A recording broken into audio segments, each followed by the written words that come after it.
Hello dear student, again welcome back in the class of SMDT physics. Student, हमारा topic चल रहा था simple harmonic motion और उसमें हमने पढ़ा था हार्मोनिक मोशन की डेफिनेशन, सरल आवर्त गति की डेफिनेशन को पढ़ा था और हमने ये जाना था कि सरल आवर्ती दोलित्र क्या होते हैं। आज स्टूडेंट अपन जानेंगे थोड़ा सा इक्वेशन ऑफ मोशन के बारे में और उसके बाद अपन निकालेंगे कि भाई सरल आवर्ती दोलित्र का वेग कैसे निकालते हैं। ठीक है स्टूडेंट, तो देखिए परिभाषा में हमने पढ़ा था कि एक ऐसे कण की गति जो परवलयिक विभव कूप में दोलन करता हो क्या कहलाता है? सिंपल हार्मोनिक दोलन कहलाता है। ठीक है, एक बार रिपीट कर रहा हूँ, थोड़ा सा ना आपको ऐसे लगेगा बट ये है सिंपल। देखिए, एक ऐसे कण की गति जो परवलयिक विभव कूप में क्या करता हो? दोलन। अब स्टूडेंट आप इस डायग्राम को ध्यान से देखोगे तो आपको रियलाइज होगा कि हाँ सर, ये किस में दोलन कर रहा है? पैराबोलिक। और विभव कूप का मतलब है गहराई। तो यहाँ पे देखो एक प्रकार से ये कूप बन रहा है ना स्टूडेंट, इसलिए मैंने डायग्राम बनाया ताकि आप इसको समझ सको। इसको मैं थोड़ा सा और प्रैक्टिकली समझाना चाहूँ तो एज इसको मान सकते हैं अपन पेंडुलम, है ना। तो देखिए स्टूडेंट, ये तो पेंडुलम हो गया। अब ये ऐसे क्या करेगा? मोशन करेगा। ठीक है, तो ये वाला जो डॉट डॉट डॉट डॉट जो लाइन है स्टूडेंट, वो क्या कहलाएगी? वो कहलाएगी पैराबोलिक विभव कूप। अब उसमें क्या करना चाहिए? दोलन करना चाहिए। क्या करना चाहिए? ऑक्जिलेशन करना चाहिए। ठीक है, तो दोलन जब करेगा तो वह गति जो होगी उसी को अपन करेंगे सिंपल हार्मोनिक मोशन, अर्थात सरल आवर्त गति। ठीक है, ये डेफिनेशन हमने प्रीवियस वीडियो में क्या की थी स्टूडेंट? एक्सप्लेन की थी। यदि आपको फिर भी डेफिनेशन में कुछ प्रॉब्लम आती है तो एक बार प्लीज़ आप प्रीवियस वीडियो देखिए, आपको क्लियर हो जाएगा। ठीक है, आज अपन देखिए स्टार्ट करेंगे इक्वेशन ऑफ मोशन। ठीक है, तो इक्वेशन ऑफ मोशन में हमने जाना था स्टूडेंट, इससे पहले जो प्रीवियस वीडियो हमने कंप्लीट किया उसमें हमने देखा था कि जो सरल आवर्त गति रहती है उसके लिए एफ जो आता है वो इक्वल्स टू आता है स्टूडेंट माइनस के एक्स। कितना आता है? माइनस के एक्स, जहाँ पे के क्या है? के है बल नियतांक। के क्या है? बल नियतांक, अर्थात फोर्स कांस्टेंट बोल सकते हैं इसको, है ना। ठीक है, अब देखिए स्टूडेंट, हमें क्या मिल गया? बल मिल गया। तो इससे अपन पहले क्या निकालेंगे? Equation of motion. उसके बाद क्या निकालेंगे? वेलोसिटी ऑफ एन ऑक्सिलेटर, अर्थात किसी भी दोलित्र का क्या होता है? वेग क्या होता है स्टूडेंट। ठीक है, तो देखिए F बराबर के एक्स से अपन निकालें तो F इक्वल्स टू अपन जानते हैं क्या होता है? एम ए, और एम ए को अपन लिख सकते हैं d square x upon d t square equals to क्या हो जाएगा स्टूडेंट? माइनस के एक्स। यहाँ तक देखो स्टूडेंट, कोई प्रॉब्लम? ठीक है, उसके बाद अपन आगे बढ़े तो अपन को पता चलेगा यदि m का मैं डिवाइड कर दूं तो D square x upon d t square कितना हो जाएगा? माइनस के तो आ जाएगा, कांस्टेंट है ना। ठीक है, तो k अपॉन कितना आ जाएगा? m, और मल्टीप्लाई किससे हो जाएगा स्टूडेंट? x से। तो इस टर्म को मैं क्या बोल दूं? ओमेगा नॉट स्क्वायर, अर्थात let k upon m equals to क्या हो जाए? ओमेगा नॉट स्क्वायर हो जाए। ठीक है, तो यहाँ पे वैल्यू क्या बन जाएगी? यहाँ पे वैल्यू बन जाएगी d square x over D t square. D square x upon कितना हो जाएगा? डी टी स्क्वायर, माइनस हो जाएगा ओमेगा स्क्वायर और मल्टीप्लाई किससे हो जाएगा स्टूडेंट? एक्स से। ठीक है, अब देखिए स्टूडेंट, ये माइनस है तो इधर जाके क्या हो जाएगा? प्लस हो जाएगा। ठीक है, तो यहाँ पे जो इक्वेशन बन जाएगी वो बन जाएगी d square x upon d t square plus omega not square x equals to कितना आ गया? जीरो। इक्वल्स टू कितना आ गया? जीरो। तो इसको अपन बोल सकते हैं इक्वेशन ऑफ मोशन। ठीक है, अर्थात जो गति होगी उसका जो समीकरण बनेगा वो कैसे बनेगा? तो ये आ गया कौन सा? इक्वेशन ऑफ मोशन में हमारा समीकरण। अब देखिए स्टूडेंट, अपन बात करेंगे किसके बारे में? अब अपन स्टूडेंट बात करेंगे वेलोसिटी ऑफ एन ऑक्सिलेटर। तो देखिए किसी दोलित्र का वेग क्या होता है तो इसके बारे में बात करते हैं। तो स्टूडेंट अपन यहीं से क्या करते हैं? स्टार्ट करते हैं फ्रॉम इक्वेशन। इसको मान लीजिए इक्वेशन क्या बोल दें? 1 बोल दें। ठीक है, तो फ्रॉम इक्वेशन 1, फ्रॉम इक्वेशन 1। अब देखिए स्टूडेंट, इस इक्वेशन को मैं मल्टीप्लाई करवा दूं किससे? D x upon d t से। ठीक है, D x upon d t से आपने इक्वेशन 1 को क्या कर दिया? मल्टीप्लाई करवा दिया। तो यहाँ पे इक्वेशन क्या बन जाएगी? ये बन जाएगी डी स्क्वायर एक्स ओवर क्या हो जाएगा? डी टी स्क्वायर, और इस तरफ कितना है स्टूडेंट? ये है minus omega not square x और मल्टीप्लाई किससे हो जाएगा? D x by d T. देखना स्टूडेंट, हमने क्या किया कि जो इसको वापस इस तरफ लेके गए है ना, ओमेगा स्क्वायर एक्स को, फिर हमने क्या किया, dx बाई dt से क्या करवा दिया, मल्टीप्लाई करवा दिया। ठीक है, तो देखिए dx बाई dt आ गया। अब स्टूडेंट इस टर्म को देखिए, D square x upon d t square को, बहुत सिंपल है बनाना, आप आसानी से बना सकते हो। D square x upon d t square है स्टूडेंट, इसको अपन d v by d t भी तो लिख सकते हैं ना, क्यों, क्योंकि ये है क्या है, तो तुरंत D x by d t क्या हो जाता है v, तो D x by d T को अलग लिखे तो यहाँ पे क्या हो जाएगा डी बाई डी टी। यदि किसी स्टूडेंट को इस टर्म में प्रॉब्लम है तो मैं एक बार इसको क्लियर कर देता हूँ। देखिए इस टर्म को अपन क्या लिख सकते हैं, इस टर्म को लिख सकते हैं डी बाई डी टी। ठीक है स्टूडेंट, और अगेन लिख सकते हैं D x by d T, क्योंकि दो बार डिफ्रेंशिएट है ना।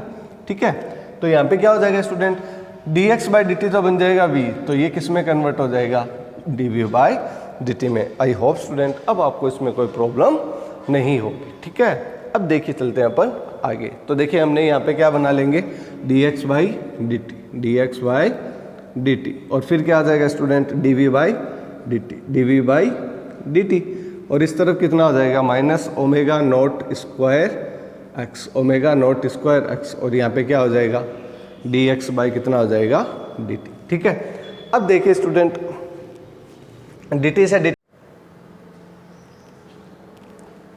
देखिए स्टूडेंट यहाँ पे अब आपको ये पता चला कि इस टर्म को अपन d v by d t कैसे लिख सकते हैं। इसके बाद स्टूडेंट अब इस टर्म को क्या करना है, यहाँ पर अप्लाई करना है। ठीक है, डी एक्स और डी टी से हमने क्या करवा दिया, मल्टीप्लाई, तो ये क्या बन जाएगा, d x by d T student बन जाएगा वी, और इसको अपन ने क्या लिख दिया, d v by d t. क्या लिख दिया student, d v by d t equals to कितना आ गया, माइनस ओमेगा स्क्वायर एक्स, और मल्टीप्लाई किससे हो जाएगा, माइनस मल्टीप्लाई हो जाएगा d x by d t से। अब देखिए स्टूडेंट डी टी से डी टी क्या हो जाएगा, कैंसिल आउट हो जाएगा। ठीक है, अब जब अपन आगे इसको सोल्व करेंगे तो हमारे पास बन जाएगा v d v equals to कितना बन जाएगा, माइनस ओमेगा स्क्वायर को अलग लिख दें और यहाँ पे लिख दें एक्स डी एक्स। अब इस टर्म का अपन क्या करेंगे, इंटीग्रेशन करेंगे। इस टर्म का जब अपन इंटीग्रेशन करेंगे स्टूडेंट तो यहाँ पे बनेगा वी स्क्वायर बाई टू, और इस तरफ कितना बनेगा, माइनस ओमेगा नॉट स्क्वायर बन जाएगा, और यहाँ पे हो जाएगा एक्स स्क्वायर बाई टू, और प्लस कितना हो जाएगा स्टूडेंट,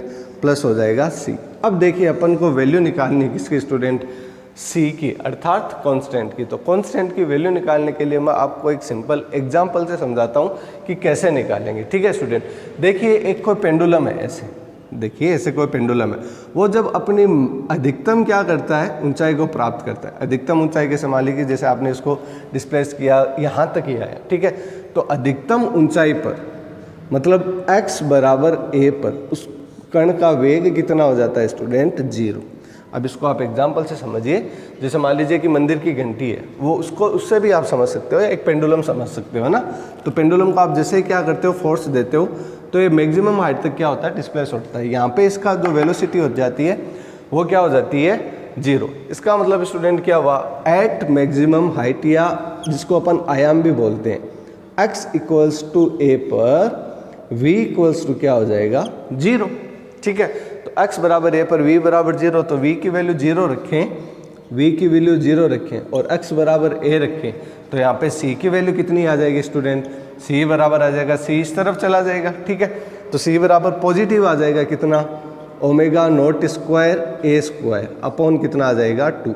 तो ये आ गई स्टूडेंट हमारे पास किसकी वैल्यू, c की। अब ये c की वैल्यू अपन क्या रख देंगे, ऊपर वाली इक्वेशन में। एक बार वापस समझ जाता हूँ स्टूडेंट, देखिए ये कोई पेंडुलम है। ठीक है, आप इसको फोर्स दोगे तो ये अधिकतम ऊंचाई तक जाके क्या हो जाएगा, रुक जाएगा, और अधिकतम ऊंचाई ही क्या कहलाती है, आयाम कहलाती है। ठीक है, तो आयाम की कंडीशन पे वेग क्या हो गया, 0 हो गया।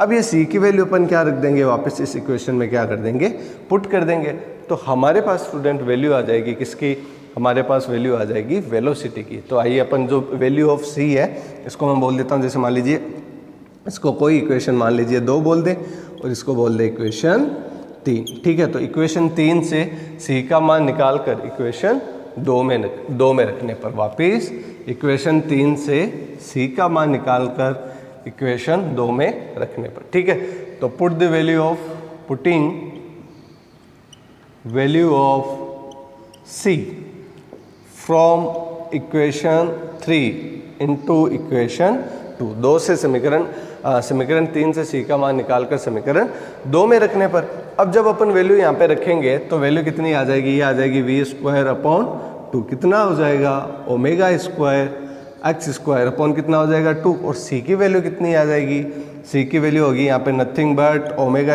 a² अपॉन कितना हो जाएगा 2। तो स्टूडेंट देखिए 2 से 2 क्या हो जाएगा, कैंसिल आउट हो जाएगा। अब अपन जब इसको सोल्व करेंगे तो हमारे पास किसकी वैल्यू आ जाएगी स्टूडेंट, हमारे पास वैल्यू आ जाएगी वेलोसिटी की। किसकी, वेलोसिटी की। तो देखिए स्टूडेंट वेलोसिटी की वैल्यू कितनी आएगी, ये आएगी, देखो एक चीज़ ओमेगा दोनों में कॉमन आ रहा है ना, तो v² इक्वल्स टू क्या हो जाएगा, ω² को अपन कॉमन ले लेंगे और कितना हो जाएगा a² माइनस कितना हो जाएगा x²। फर्दर अपन यदि रूट करें तो ओमेगा तो बाहर आ जाएगा और रूट ऑफ कितना आ जाएगा स्टूडेंट a² माइनस कितना आ जाएगा x²। ये लीजिए स्टूडेंट आपके पास वैल्यू आ जाएगी किसकी, वेलोसिटी की। कई बार ऐसे पूछ सकता है कि ज्ञात कीजिए किसी सरल आवर्ती दोलित्र के लिए या सिंपल हार्मोनिक मोशन के लिए वेलोसिटी का मान v equals to omega √a² minus x² होता है। तो उस कंडीशन में स्टूडेंट अपन क्या करेंगे, ये डेरिवेशन को क्या करेंगे, फॉलो करेंगे। तो स्टूडेंट आज हमने जाना वेलोसिटी की कंडीशन। नेक्स्ट अपन पढ़ेंगे डिस्प्लेसमेंट ऑफ एन ऑक्सीलेटर, उसके बाद अपन पढ़ेंगे time period of an oscillator, वो अपन पढ़ेंगे स्टूडेंट नेक्स्ट क्लास में। तो आई होप स्टूडेंट आपको ये जो वेलोसिटी की टर्म है वो समझ आई होगी। एक बारी मैं इसका फास्टली क्या कर देता हूँ, रिकॉल कर देता हूँ, ताकि आपको ये टर्म या जो डेरिवेशन हुआ है वो आपको कंप्लीट क्या आ सके, समझ आ सके। तो सबसे पहले स्टूडेंट अपन ने डायग्राम बनाया, डायग्राम बना के अपन जानते हैं f बराबर क्या होता है -kx, जहाँ पे k क्या होता है स्टूडेंट, कांस्टेंट। उसके बाद f को आप क्या लिख सकते हो, f को आप ऐसे लिख सकते हो, ठीक है, ये चल रहा है और वापस इसको आपने क्या बोल दिया ω², तो ये टर्म बन गई, ठीक है। फिर ω² को उस तरफ लेके गए तो आपने फर्स्ट क्या कर लिया, इक्वेशन ऑफ मोशन को निकाल लिया, ठीक है। उसके बाद वेलोसिटी निकालना है, तो वेलोसिटी निकालने के लिए इसी इक्वेशन ऑफ मोशन को क्या करना है, यूज़ करना है। बट सिंपल क्या करना है, आपको मल्टीप्लाई करना है इक्वेशन 1 को किससे, dx/dt से। किससे स्टूडेंट, dx/dt से। जब आप मल्टीप्लाई करोगे तो आपके पास क्या बन जाएगी, ये वाली कंडीशन बन जाएगी और ये इस तरफ आएगा तो क्या हो जाएगा, प्लस हो जाएगा। हालांकि हम अपन को इस तरफ नहीं लेना, बस अपन को क्या करना है, इसकी जगह v लिखना है, dx/dt की जगह क्या लिखना है v, और d²/dt² की जगह अपन को लिखना है dv/dt। तो स्टूडेंट dt से dt क्या हो जाएगा, कैंसिल आउट हो जाएगा। v में क्या बन जाएगी, एक समाकलन की समीकरण बन जाएगी, ठीक है, आंशिक समाकलन अपन इसको बोल सकते हैं। और जब अपन इसका क्या करेंगे, इंटीग्रेट करेंगे स्टूडेंट, तो हमारे पास आएगा v²/2 ऐसा कुछ करके, ठीक है। अब c की वैल्यू कैसे निकालेंगे कि अधिकतम विस्थापन जो जिसको अपन आयाम बोलते हैं उस पर कण का वेग क्या हो जाता है, 0। इसका मतलब अधिकतम विस्थापन क्या होता है स्टूडेंट, आयाम, उस पर कण का वेग कितना हो गया, 0। तो उस कंडीशन में वेग की वैल्यू 0 रख के अपन वैल्यू निकालेंगे किसके, c की, और c की वैल्यू इसमें रखेंगे वापिस, ये जो इक्वेशन बनाई, तो हमारे पास क्या आ जाएगा स्टूडेंट, c की वैल्यू अपन निकाल के जब इसमें लिखेंगे तो हमारे पास वेलोसिटी मिल जाएगी किसकी, पार्टिकल्स की, जो क्या करता हो, ऑक्सीलेट मतलब दोलन करता हो। तो आई होप स्टूडेंट अब आपको ये टॉपिक क्लियर हो गया होगा। आप इसका स्क्रीनशॉट भी ले सकते हो ताकि इन शॉर्ट एक एस में आपका क्या हो जाए स्टूडेंट, ये वेलोसिटी वाला ये क्लियर हो जाए। स्टूडेंट हो सकता है इतना ही डेरिवेशन पूछे, हो सकता है कंप्लीट पूछे। सिंपल हार्मोनिक मोशन पे क्वेश्चन ज़रूर आता है, वो चाहे डेफिनेशन से आए, वो चाहे वेलोसिटी से आए, वो चाहे डिस्प्लेसमेंट से आए, वो चाहे आपका टाइम पीरियड पे आए, वो चाहे आपका न्यूमेरिकल आए, ठीक है। तो इसलिए मैं इसको रिलैक्स होके अपन पढ़ेंगे। थोड़ा सा ज़्यादा वीडियो बनेंगे, बट स्टूडेंट कोई जल्दीबाजी नहीं है। इस टॉपिक को अपन जैसे हमने एल्गोरिथम समझा था इसके जैसे ही समझेंगे। तो आई होप स्टूडेंट आपको वीडियो समझ आया होगा। फिर भी यदि आपको प्रॉब्लम रहती है तो आप कमेंट सेक्शन में कमेंट करके या फिर आप मेरे को मैसेज करके पूछ सकते हो। Thanks for this video watching, thank you.